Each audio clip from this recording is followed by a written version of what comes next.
Hey all, I'm Diana and this is the second part of my Spirit Before Body video. Finally, I'm really sorry for the long break. As I said in the first part, which I guess you would have to watch to make sense of this one, if you choose the first option, access to the latest trainers, nutritionists and diets, instead of the spiritual disciplines of prayer, fasting and mind renewal, I totally get it. It was my choice for years, except that despite all my sustained efforts, it delivered almost no results in my case, or no lasting results. Wait, it did deliver a lot of frustration, even exhaustion only at the thought of organizing my daily routines. Until I started to discover, by total accident in my case, the side effects of my spiritual disciplines. So by now, you know my question, right? Does your spiritual worldview influence your physical lifestyle? What you eat, your fitness routine, what products you buy? This is a short video series about how my Christian worldview changed me. My relationships in general, my emotions, my thinking, pretty much everything, I tell you. In this video, Body and Lifestyle Part 2. If you've watched my other videos, you already know how my personality had a twisted way to interfere with my progress instead of helping me achieve my objectives. Yeah. And you already know how prayer and fasting had triggered some totally unexpected and positive results in my life. Now the final discipline, one which managed to dramatically change my life and body, and one that the Bible calls mind renewal. For a long time, I thought the Bible was boring, but now I can testify to the fact that it's been really life transforming for me. It's the Bible, with the other books I mentioned last time, that help me understand at heart level, and not just at mind level, but in a more profound way, these three ideas. First, living a healthy lifestyle is really worth all efforts. Second, Jesus' teachings changed the meanings of freedom and pleasure for me. And third, my ethics have changed when it comes to buying. I'll explain a bit. Let's go back to the first one. Many of the world's religions teach that the spirit soul is important, but the body not as much. Christianity is the opposite on this. It believes both are vital to the health of each other. Our spirit soul affects our body, and our physical body affects our soul spirit, having a strong influence on our mind, emotions, and even on our ability to live well. If you read the Bible, you know that Jesus physically healed and spiritually restored all those who crossed his path, for he knew both aspects were vital to one's health.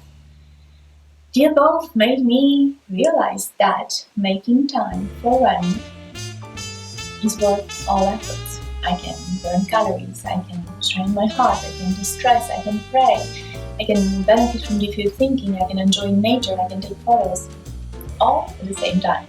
Yeah.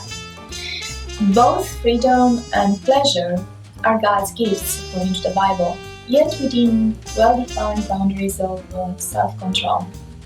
Yeah, it may sound like a paradox when it comes to freedom, and it actually is. Yeah, it is a real paradox. But several texts in the Bible encourage us to enjoy life, including food, wine, sex, etc. But they also come with boundaries intended to protect us. We are warned to prevent these legit pleasures from becoming bad habits or addictions that end up controlling us. And not just because they may lead to serious health issues, but also, ironically, to the loss of both pleasure and freedom in the end. So I decided that instead of overindulging on some things I felt like couldn't live without, it's worth the effort of turning them into treats.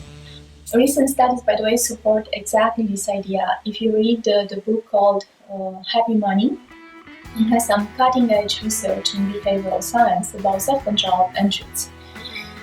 And I also learned that learning to cook some healthy, easy meals at home is more rewarding than nutrition plans. Turns out they are really delicious. Check out Gwyneth Paltrow's cookbook. Her granola is my favorite and is a real treat. and is very healthy. Finally, the third idea is particularly important to me.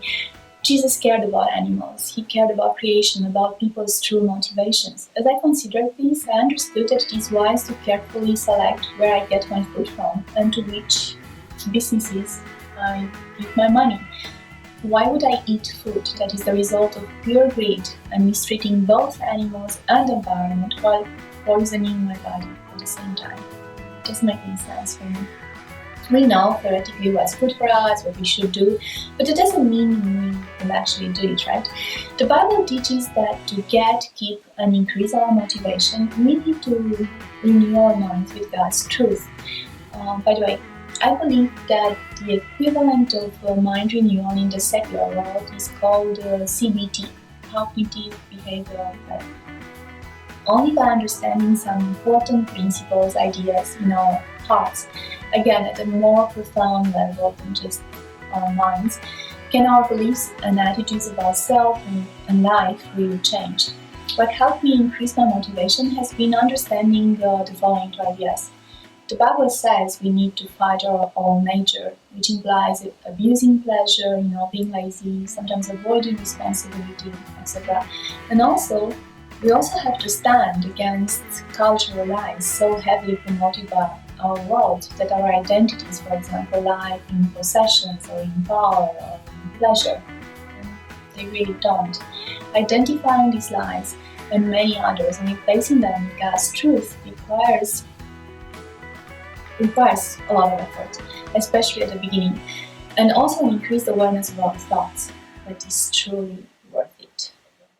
So quite surprisingly, the indirect results of taking care of my spiritual life, prayer, fasting, mind renewal, had the biggest effects on my body too. Who knew? The difference, in my case, turned out to be in fact the difference between knowing about Jesus and deciding to follow him wholeheartedly. I'd love to hear your stories too. Has your spiritual worldview changed your lifestyle? What you eat and buy? In my next video, how my spiritual worldview affected my romantic life and choices.